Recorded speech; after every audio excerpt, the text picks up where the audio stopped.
Onko sulle sun Espanjan kodissa tärkeitä loistavat maisemat, etelä-länsisuuntainen lasitettu parveke ja täysin remontoitu koti? Jos on, niin tää on ehdottomasti sinulle. Tää olkkari ei ole suuren suuri, mutta koska kaikki elämä tapahtuu tuolla lasitetulla parvekkeella, tää koti on ihan superihana. Ja kattokaas noita makkareita. Koti myydään autohallipaikan kerran ja onpa muuten uimaanlaskin ympäri vuoden auki.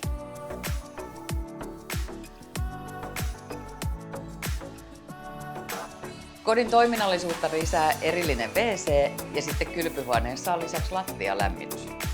Yhtiöstä löytyy muuten myöskin lisäksi pesutupa sekä kuntosali. Eli kun kiinnostut tästä kodista, niin meillä on avaimet. Soita mulle, mä oon Kirsi Sullomalta.